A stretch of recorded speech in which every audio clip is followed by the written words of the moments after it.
नमस्कार. मी विश्वास उडगी.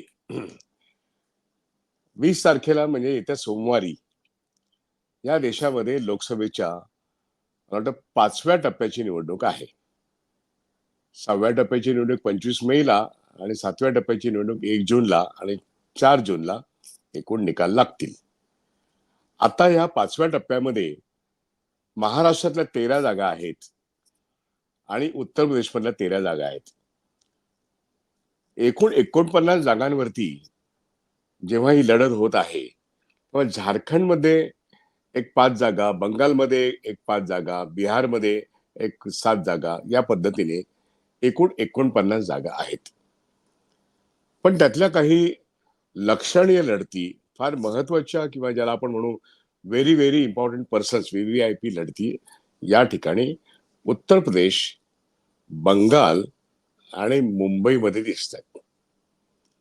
आपण त्याला आपण असं म्हणू शकतो की स्टार वॉर किंवा स्टार फाईट अशा तऱ्हेच्या त्या 49 लढतीमध्ये लक्षवेधी आहेत.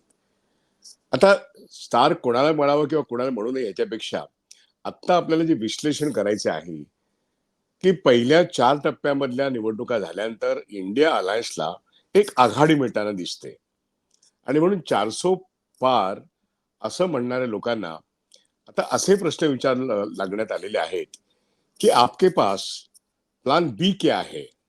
असा प्रश्न जेव्हा अमित शहाना काही पत्रकारांना विचारला तेव्हा त्यांनी त्याची चमत्कारिक उत्तरं दिलीत. म्हणजेच भारतीय जनता पक्षाच्या परफॉर्मन्सवरती आता पत्रकार पण प्रश्न विचारू लागलेले आहेत आणि जर तुम्ही सत्तेतून पदच्युत झालात तर तुमचा प्लान बी काय असा पण प्रश्न आता विचारण्यात येऊ लागलाय, जेव्हा 20 तारखेला 49 ठिकाणी आता निवडणुका लागल्या आहेत. आणि त्याच्यामध्ये मी मगाशी म्हटलं तसं उत्तर प्रदेशमधल्या 13, महाराष्ट्रातल्या 13 या अत्यंत महत्वाच्या आहेत. महाराष्ट्रामधल्या 13 जागा ज्या आहेत या टप्प्यामध्ये मुंबईतल्या 6 आहेत आणि ठाणे, पालघर, कल्याण आणि दिंडोरी, धुळे आणि नाशिक अशा एकूण 13 जागा आहेत. पण यातल्या या ज्या 10 जागा ज्या आहेत, विशेष करून ठाणे, पालघर आणि भिवंडी आणि मुंबई याच्यामध्ये लक्षवेधी लढती आहेत. आज तरी चित्र असं आहे की महाराष्ट्रामध्ये उद्धव ठाकरेंची शिवसेना, शरद पवार यांचा राष्ट्रवादी काँग्रेस पक्ष आणि काँग्रेस पक्ष हे महाविकास आघाडीतले तीनही पक्ष यांचं एकूण 48 जागांवरती जे 1 to 1 कॉन्टेस्ट भारतीय जनता पक्षाच्या संदर्भात जी एक आखणी झाली त्याच्यात 1-2 जागा वगळता संपूर्णपणे सामंजस्य दिसते. हे सामंजस्य जसं या 3 पक्षांमध्ये आहे त्याही पेक्षा जास्त सामंजस्य महाराष्ट्रातल्या जनतेमध्ये आहे. हे मी का म्हणतोय, कारण संविधानाला धोका आहे, संसदीय लोकशाहीला धोका आहे आणि संविधानिक संस्थांना धोका आहे. त्यामुळे बाबासाहेब आंबेडकरांचं संविधान जर धोक्यात असेल तर आपण इकडे तिकडे काही न बघता आपण संविधानाच्या संरक्षणार्थ इंडिया अलायन्सला निवडून दिलं पाहिजे. हे निश्चितपणे आणि ठामपणे जनतेने मनावर घेतलेलं आहे आणि म्हणून संपूर्ण मुस्लिम समाज तो विविध पक्षात जरी विभागलेला असला तरी महाराष्ट्रात तो एकवटतोय इंडिया अलायन्सच्या बाजूने. ही जशी अल्पसंख्याकांच्या बाजूने एक गॅरंटी निर्माण झालेली आहे की इंडिया अलायन्सलाच निवडून द्यायचं, तसंच या ठिकाणी आंबेडकरी जनता किंवा दलित जनता आणि पुरोगामी जनता यांच्या सुद्धा सर्व संघटना या एकवटलेल्या आहेत की आता आपण संविधानाच्या संरक्षणार्थ फक्त आता इंडिया अलायन्सलाच निवडून द्यायचं. त्यामुळे 1 to 1 फाईट मध्ये संपूर्ण भारतामध्ये इंडिया अलायन्सने एक फार मोठी गोष्ट अचीव केलेली आहे. ती म्हणजे 2019 मध्ये जो इंडिया अलायन्स अस्तित्वातच नव्हता पण इंडिया अलायन्स मधले सगळे पक्ष अस्तित्वात होते. जर 2019 मधले 49 जागा आजच्या 2020 मध्ये 20 तारखेला 2024 मध्ये आता ज्या 20 तारखेला निवडणूक आहेत त्या 49 जागा जर बघितल्या तर असं चित्र दिसेल की तेव्हा भारतीय जनता पक्ष हा पुलवामाच्या संदर्भात, बालाकोटच्या संदर्भात फार पुढे निघून गेला होता आणि त्यांच्या विरोधामध्ये सगळे विभागलेले गट होते. आणि त्यावेळेस उत्तर प्रदेश या 13च्या 13 जागा मध्ये एक सोनिया गांधींची रायबरेली वगळता सर्व जागा भारतीय जनता पक्षाच्या होत्या. ही एक उत्तर प्रदेशची पार्श्वभूमी. टीएमसीने बंगालमध्ये 7पैकी 4 जागा मिळवल्या होत्या. 3 जागा भाजपने मिळवल्या होत्या. डाव्या आणि काँग्रेसला तिथे त्या 7मधली एकही जागा नव्हती. त्याच पद्धतीने बिहारमधली इक्वेशन्स ही वेगळी होती. त्यामुळे तिथे बीजेपीने त्या 5 जागांमध्ये बाजी मारली होती. हे मी यासाठी सांगतोय की 2019 मध्ये बिहार काय न बंगाल काय न झारखंड काय, या सर्व ठिकाणी भाजपची सरशी होती. महाराष्ट्रामध्ये युतीच्या वतीने ज्या निवडणुका भारतीय जनता पक्ष आणि शिवसेने ज्या लढवल्या, तर या 13 ठिकाणचे जर बघितलं तर युतीमध्ये शिवसेना, एकसंघ आणि भाजप यांच्यातच वाटणी झाली होती. आणि म्हणून आता 2019चा जो संदर्भ आहे तो तसाच तसा लागू होईल का? मला असं वाटतं जमीन अस्मानाचा अंतर आहे 2019 आणि 2024 मधल्या लोकसभा निवडणुकांमध्ये. पुलवामा म्हणा, हिंदू मुसलमान म्हणा, धर्माधर्मामध्ये भांडणं लावण्याचा प्रकार म्हणा, हे खूप झालं गेल्या 4 महिन्यामध्ये. होय, राम मंदिराचा प्रश्न 22 जानेवारीला झाल्यानंतर 24 तासात राम मंदिराचा प्रश्न संपलेला होता. त्यामुळे आताच्या प्रचारामध्ये, भारतीय जनता पक्षाच्या प्रचारामध्ये पंतप्रधान स्वतः ह्या मंदिरावरती बाबरी मस्जिदचा टाळा काँग्रेस लावेल अशा तऱ्हेची भाषा आहे. ही भन्नाट आहे भाषा, ही विकृती आहे. त्याचबरोबर इथे विजय झाला तर पाकिस्तानमध्ये फटाके फुटतील असं अमित शहाने म्हणणं ही एक भन्नाट भाषा आहे. आता ते काय बोलतायत ते त्यांच्या संकल्पपत्रावरती किंवा विकसित भारताच्या मुद्द्यावरती बोलले असते तर समजू शकलं असतं. पण त्यातला एकही मुद्दा ते बोलणार नाहीत. आणि त्याच्या विरोधामध्ये हा जो इंडिया अलायन्स आहे, हा आश्चर्यकारकरित्या लोक एकवटले आहेत आणि इंडिया अलायन्स पण एकवटला आहे. आणि म्हणून मगाशी मी म्हटलं की लोकांनी ही निवडणूक स्वतः लढवायची ठरवलेली आहे. कारण त्यांना डॉक्टर बाबासाहेब आंबेडकरांचा हा जो काही संविधानाचा प्रश्न आहे तो धोक्यात आहे. आणि मनुस्मृती ही भारतीय जनता पक्षाचे लोक सारखं म्हणतायत की आम्हाला 400 पार यासाठी करायचंय कारण का आम्हाला संविधान बदलायचे.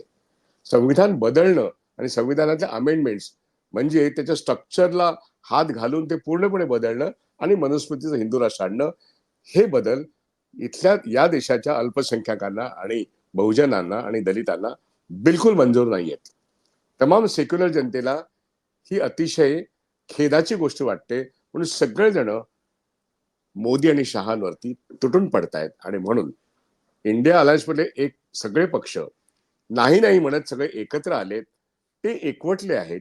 त्याचबरोबर त्याच्या मागे जनता एकवटली आहे. आणि इथेच 2019 आणि 2024 यातल्या 2 निवडणुकांचा फरक आहे. ही निवडणूक लोक वर्सेस मोदी आणि शहा आहे. संविधान वाचवण्याकरता लोकच रस्त्यावरती उतरलेले आहेत. आणि म्हणून ते कोणत्याही भूलथापाला बळी पडत नाहीत. कोणत्याही प्रोव्होकेशनला, म्हणजे आग लावण्याचे धंदे जरी कोणीही किती खासदारांनी केले भाजपच्या, तरी ते त्याला बळी पडत नाहीत, ना मुस्लिम ना दलित. आणि म्हणून एक क्रिकेटमधलं वाक्य आहे, आउटसाइड द ऑफ बॉल सोडून द्यायचे, ते मारायचे नाहीत. मारले की आउट होतो. या देशातल्या अल्पसंख्याकांनी, मुस्लिमांनी outside the off ball Modi आणि शहांकडून आलेले हे सोडून दिलेले आहेत. आणि एकच लक्षात ठेवले, एकच लक्ष, म्हणजे इंडिया अलायन्सला निवडून देण्याकरता मतदान करायचं. आणि म्हणून मागच्या वेळची तुलना यावेळची करणं हे मुळातच चूक आहे. कारण भारतीय जनता पक्षाच्या विरोधात इंडिया अलायन्सचा एकाच एक उमेदवार आहे. म्हणजेच पुलवामा झाल्यानंतर, बालाकोट झाल्यानंतर त्यांचं मॅक्झिमम मतदान अखिल भारतीय पातळीवरती 37% झालं होतं. ते 2014 मध्ये 31% होतं. 31%वरून 6% वाढून ते 37% सरासरी झालं होतं. आणि विरोधी आघाडी म्हणजे काँग्रेस, डावे, तृणमूल हे सगळे जण विखुरलेले होते. आणि हे विखुरलेले लोक लढाई जिंकू शकत नाहीत. आणि म्हणून ते हरले. हे 2019 मध्ये आपण पाहिलं. आणि नेमकं आता उलट घडलेलं आहे. आता एकाच एक या पद्धतीने इंडिया अलायन्स मध्ये काँग्रेस जास्तीत जास्त सीटा लढवतं आणि एकूणच 528 पैकी इंडिया अलायन्सचे सगळे घटक पक्ष मिळून सर्व जागा एकमेकाशी कोऑर्डिनेशन करून लढवत आहेत. आणि अशातले 4 टप्पे संपलेत. या 4ही टप्प्यांमध्ये मोदींचा प्रचार हा मुद्द्याला सोडून आहे आणि तो अत्यंत भ्रष्टाचाराचे मुद्दे असोत किंवा कोणतेही मुद्दे असोत, हे विकृत अवस्थेत गेलेले आहेत. ते खालच्या पातळीवरती गेलेले आहेत आणि म्हणून लोक दखल घेत नाहीत त्यांच्या भाषणांची, त्यांच्या वक्तव्याची.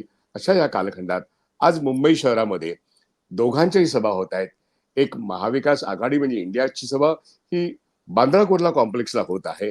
मोठी सभा होणार आहे आणि शिवाजी पार्कवरती मनसेने प्रायोजित केलेली ही नरेंद्र मोदींची आणि म्हणजे महायुतीची सभा आहे. आणि त्यामुळे आज 20 तारखेच्या निवडणुकीपूर्वी महाराष्ट्रातल्या 13 जागांमध्ये पियुष गोयल यांच्या विरुद्ध काँग्रेसचा उमेदवार आहे. वर्षाताई गायकवाड या काँग्रेसच्या मुंबईच्या नेत्या आहेत आणि त्यांच्या विरुद्ध उज्ज्वल निकम आहेत. या दोन ज्याला असं पण म्हणू फार महत्वाच्या निवडणूक आहेत. पण मला असं वाटतं पहिलं माझं विधान हे आहे की मुंबईच्या 6च्या 6 जागा 4 शिवसेना उद्धव बाळासाहेब ठाकरे आणि 2 काँग्रेसच्या पारड्यात पडतील.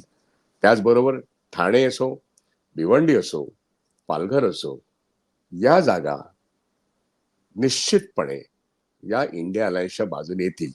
इतकं चांगलं वातावरण आज मुंबईत आहे. उदाहरण म्हणून आपण एक हाय प्रोफाईल केस घेऊया, ती म्हणजे पियुष गोयल यांची.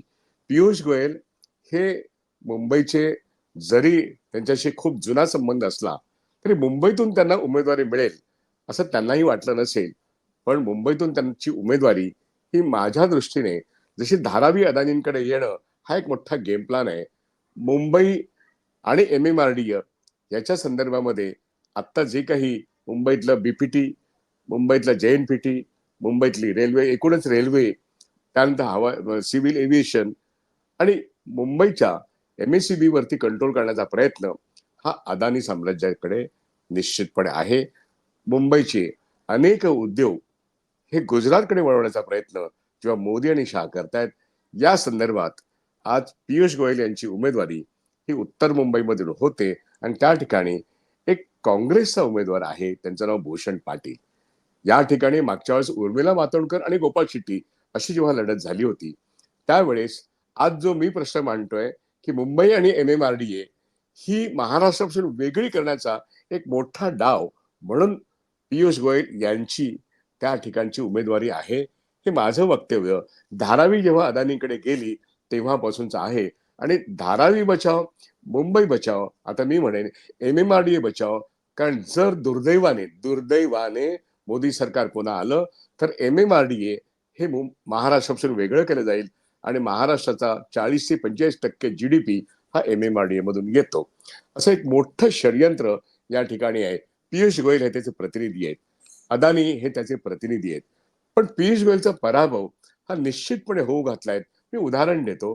पियुष गोयल आता मागच्या वेळेस गोपाल शेट्टी हे जिथून निवडून आले त्यामुळे सातत्याने भाजपचा हा एक स्ट्रॉंग होल्ड होता. पण भाजपच्या त्या यशामध्ये शिवसेनेचं म्हणजे उद्धव बाळासाहेब ठाकरे यांचं यश हे तेवढंच महत्वाचं होतं. त्यामुळे शिवसेनेची जवळजवळ 3 लाख मतं आणि स्वतः भाजपची मतं, त्याच्यामध्ये गुजराती आणि मराठी असा जरी वाद आत्ता असला तरी तेव्हा तो नव्हता आणि म्हणून 7 लाखापेक्षा जास्त मतांनी गोपाळ शेट्टींना मतदान झालं होतं आणि 2.5 ते पावणे 3 लाख मतं ही उर्मिला मातोंडकर या काँग्रेसच्या उमेदवार होता त्यांना मिळालं होतं. आता परिस्थिती अशी आहे की काँग्रेसचे भूषण पाटील त्या ठिकाणी आहेत आणि त्यांना काँग्रेसची मतं तर नक्कीच मिळतील, परंतु संपूर्ण मुस्लिम समाज, संपूर्ण दलित समाज, संपूर्ण बहुजन समाज आणि तिथला जो कॉस्मोपॉलिटन आहे हा सगळा समाज आज एकवटलेला आहे आणि त्या ठिकाणी शिवसेनेची मतं, काँग्रेसची मतं आणि संपूर्ण जे माहोल निर्माण झालेत अल्पसंख्याकांनी दलितांचं, त्या ठिकाणी पियुष गोयल यांचा पराभव गोपाळ शेट्टींच्या संदर्भात कंपॅरिझेबल अशी सिच्युएशनच नाहीये. कंपेरेबल अशी सिच्युएशन नाहीये. लोक लढवत आहेत निवडणुका आणि म्हणून त्या ठिकाणी लोक पियुष गोयल यांचा पराभव करू शकतात. त्यामुळे ही हाय प्रोफाईल निवडणूक ही त्या ठिकाणी पियुष गोयल हरतील. आणि दुसरी हाय प्रोफाईल वर्षा गायकवाड आणि उज्ज्वल निकम हे एक पब्लिक प्रॉसिक्युटर होते. त्यांना विशेष प्रावीण्य असं कोणतंही नव्हतं. त्यांच्या ज्या गोष्टी आहेत त्या काँग्रेसच्या कालखंडात, त्या हाय प्रोफाईल केसेस ज्या आहेत त्या बॉम्बलास्टच्या असतील किंवा कसाबच्या विरोधात असतील, त्या काँग्रेसच्या सरकारांचं जे कौशल्य आहे, किंबहुना सुरक्षा यंत्रणांचं जे काही यश आहे, त्या यशाचं श्रेय भारतीय जनता पार्टी उज्ज्वल निकमच्या मार्फत आपल्याकडे खेचू पाहतो. आणि उज्ज्वल निकम हे त्याला बळी पडले आहेत. भारतीय जनता पक्ष त्या कालखंडात कुठेही नव्हता आणि उज्ज्वल निकम यांचं श्रेय व्यक्तिशः काही नाहीत. कारण का एक ट्युटर्ड गोष्ट त्यांना मांडायची होती. क्लोज कोर्टामध्ये त्या गोष्टी सुरक्षा यंत्रणांच्या निगराणीखालीच त्यांना मांडायची होती.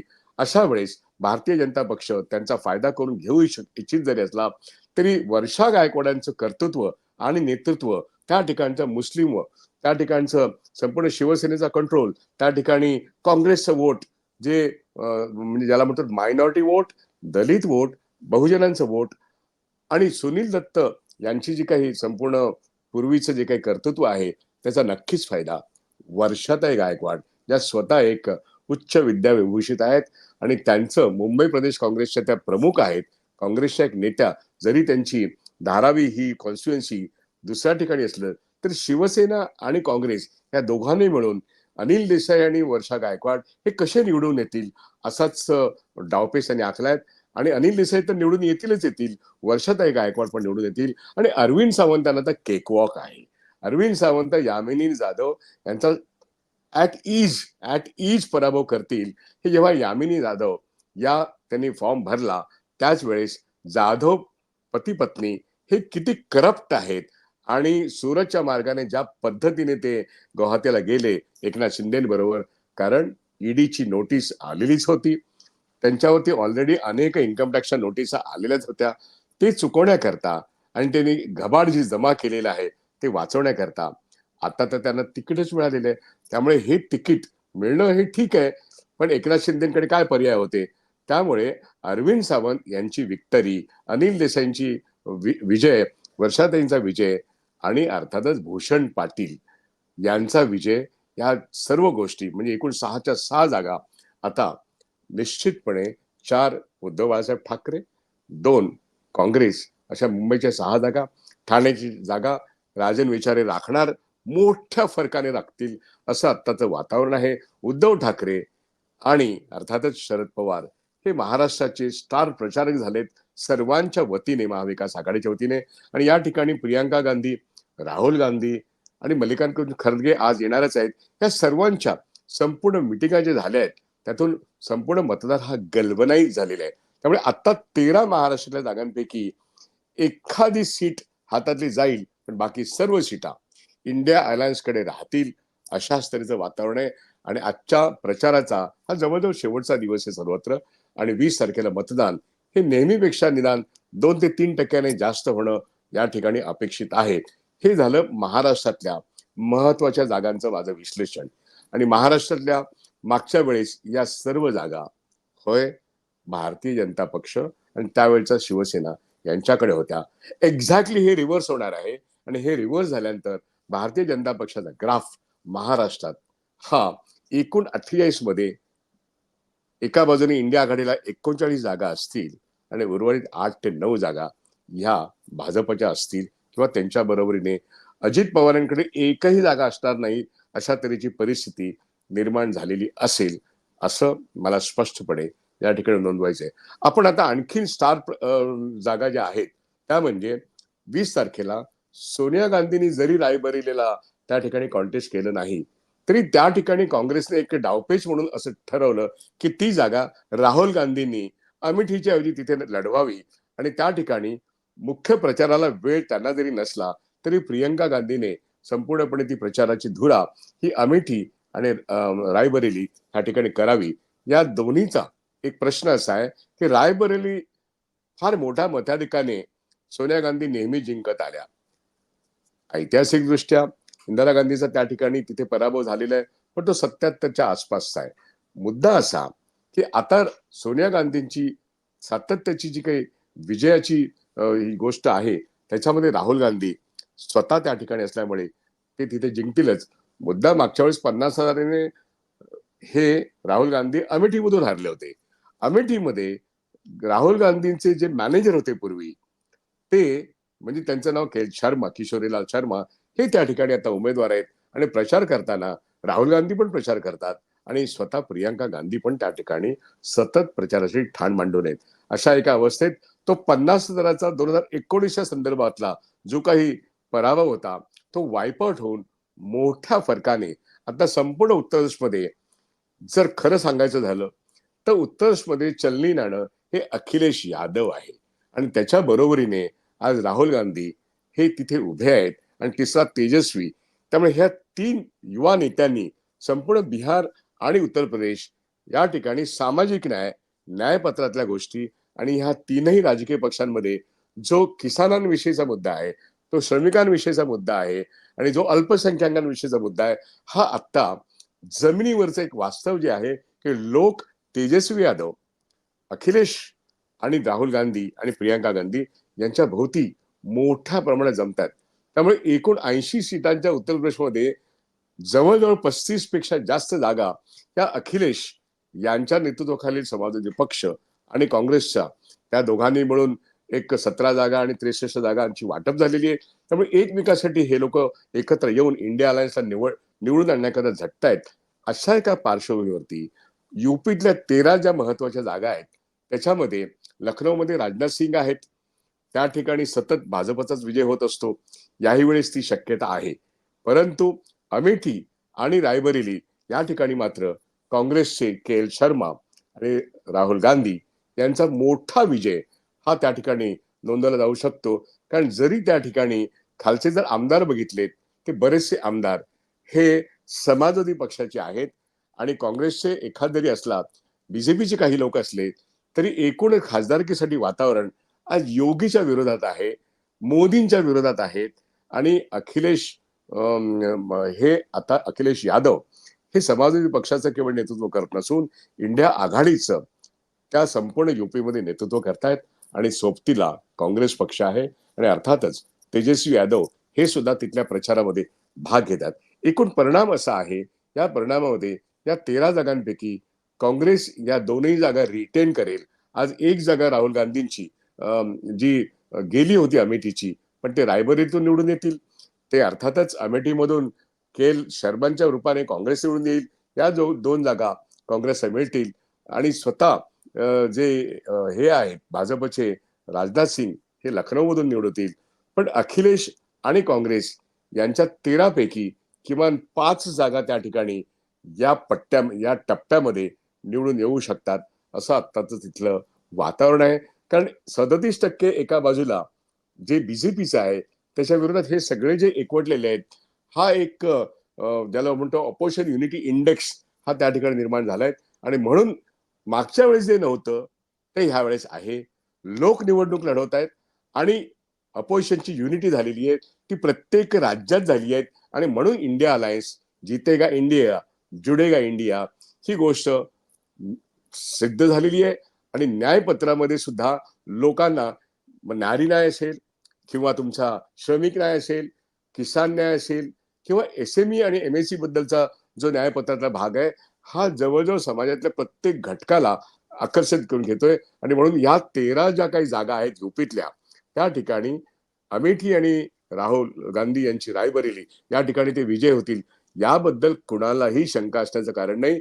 पण त्या ठिकाणी उर्वरित जागांमध्ये अखिलेश यादव 11 जागांपैकी जवळजवळ 5 जागांवरती बाजी मारतील, अशा तऱ्हेचं चित्र उत्तर प्रदेशमध्ये दिसते. बंगालमध्ये टीएमसीचा ममता दीदीचा जो पक्ष आहे, इथे काँग्रेस आणि लेफ्ट एका बाजूला असले तरी ममता दीदी मागच्या वेळेस त्यांच्याकडे 7 पैकी 4 जागा होत्या आणि 3 जागा बीजेपीकडे होत्या.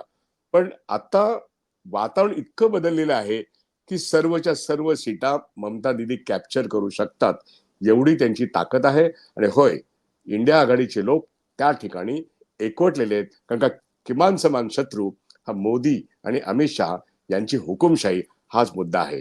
झारखंडमध्ये सुद्धा जवळजवळ जी बंगाल आणि बिहारमधली परिस्थिती आहे, तीच परिस्थिती हेमंत सोरेनना त्यांच्यावरती झालेला जो अन्याय, एक सिटिंग मुख्यमंत्री आज त्यांच्यावरती खोट्या आरोपामुळे आज जेलमध्ये आहेत, पण त्यांची पत्नी ही सातत्याने आघाडीवर आहे.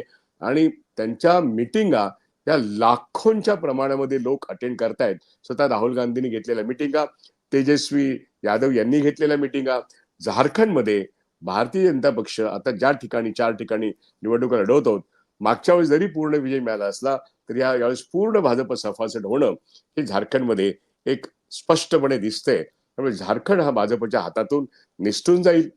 बंगालमध्ये ते दिसणार नाहीत आणि या ठिकाणी बाकीच्या 1-2 ठिकाणी जो प्रश्न आहे 49 ठिकाणी स्टार ज्या निवडणुका आहेत, स्टार कॅन्डिडेट्स आणि टफ निवडणुका असं जरी वाटत असलं तरी महाविकास आघाडी महाराष्ट्रात, इंडिया आघाडी नॅशनल लेवलला या 49 पैकी जवळ-जवळ साधारणपणे 35 एक जागा त्या महाविकास आघाडीच्या बाजूने किंवा इंडिया आघाडीच्या बाजूने जिंकतील असं आत्ता आपण म्हणू शकतो. इतक्या जबरदस्त पद्धतीने लोकांची एकजूट त्या ठिकाणी झालेली आहे आणि सोशल मीडिया आणि युट्यूब यांच्या एक सामूहिक प्रयत्नातून आणि अरविंद केजरीवाल यांची दिल्लीला सुटका झाल्यानंतर त्यांची जी वक्तव्य आहेत त्या ठिकाणी जे वातावरण निर्माण झालेलं आहे त्याचा परिणाम म्हणून सर्वत्रच इंडिया अलायन्सच्या बाजूने या 49 पैकी 35 एक जागांवरती इंडिया अलायन्स निवडून येईल. महाविकास आघाडी त्यातली 13 पैकी 12 जागा तरी निश्चितपणे हिसकावून घेऊ शकते आणि या महाविकास आघाडीचं आत्ताचं नेतृत्व उद्धव बाळासाहेब ठाकरे, शरदचंद्र पवार आणि काँग्रेस हे निश्चितपणे करीत आहेत. त्यामुळे 19शी तुलना करता त्यावेळेस जरी भाजप आणि त्यावेळेचा शिवसेना किंवा एनडीए पुढे असला तरी यावेळेस निस्संदेह आणि निसंशय 20 तारखेच्या निवडणुकीमध्ये आत्ताचं जे मतदान आहे ते मतदान तेवढं जरी झालं तरी इंडिया आघाडी ही बाजी मारून नाही. उज्ज्वल निकम हे हरतील, पियुष गोयल हरतील असं मला स्पष्टपणे या ठिकाणी नमूद करायचं आहे. कारण का ऑलरेडी उज्ज्वल निकम यांच्या संदर्भातल्या सर्व महत्वाच्या गोष्टी या जनतेपर्यंत पोहोचलेल्या आहेत. त्यामुळे तो जो काही भूल बोलैया किंवा खोटा राष्ट्रवाद निर्माण करू पाहते भारतीय जनता पक्ष त्याचा काहीही उपयोग होणार नाही. जिथे मोदी शहा आणि यांचा कुठलाच प्रश्न कोणीही गंभीरपणे घेत नाही किंवा त्यांना outside the off stump ball म्हणून सोडून दिलं जातं, तसं इथले फडणवीस काय किंवा इथले एकनाथ शिंदे काय किंवा इथले अजितदादा पवार काय यांना कोणीही आता विचारत नाहीत, त्यांना कोणीही सिरियसली घेत नाहीत हे दिसतंय. त्यामुळे महाविकास आघाडी मोठ्या फरकाने या ठिकाणी 13 पैकी किमान 12 जागी विजय नोंदवू शकेल हे निश्चितपणे वाटतं. मला असं वाटतं विश्लेषण हे मी ऑब्जेक्टिव्हली केलेलं आहे. या ठिकाणी जायगा तो म्हणजे एक घोषणा सुरुवातीच्या कालखंडात होती की निवडणुका लागल्या तेव्हा अरे आएगा तो मोदी ही. आता असं म्हणायला लागेल जाएगा तो मोदी ही और जीतेगा इंडिया क्योंकि इंडिया वो जुड़ गया है वो इंडिया अलायन्स है आणि म्हणून जीतेगा इंडिया. 4 जून नंतर एक नवीन सरकार इंडिया अलायन्स सरकार आपल्याला आत्ताच दिसते. 4थ्या टप्प्यानंतर 5व्या टप्प्यानंतर एक नक्कीच त्याच्यावरती मोहर लागलेली असेल की इंडिया अलायन्स आता पुढचे 2 टप्पे सहजपणे पार करेल. कारण सरकारामध्ये त्यांची मान बैठक ही पक्की झाली असेल. कारण का राहुल गांधी हे वायनाडमधून तर निवडून येतील पण रायबरेलीमध्ये सुद्धा निवडून येतील आणि अमेठीमध्ये स्मृती इराणींना घरी बसवून के एल शर्मा काँग्रेसचा उमेदवार हा निवडून आलेला असेल. कारण मागे राहुल गांधी आहेत, त्यांच्या मागे प्रियंका गांधी आहेत आणि साथीला सोनिया गांधी आणि समाजवादी पक्षाचे अखिलेश यादव आणि इंडिया अलायन्स मजबूतीने ही निवडणूक लढवत आहेत. त्यामुळे जीतेगा इंडिया, जुडेगा इंडिया न्यायपत्र अंतिमतः प्रचंड मोठ्या प्रमाणात लोकांमध्ये एक विश्वास निर्माण करतोय आणि म्हणून माझं हे विश्लेषण हे ऑब्जेक्टिव्हली त्या संदर्भात आहे. धन्यवाद.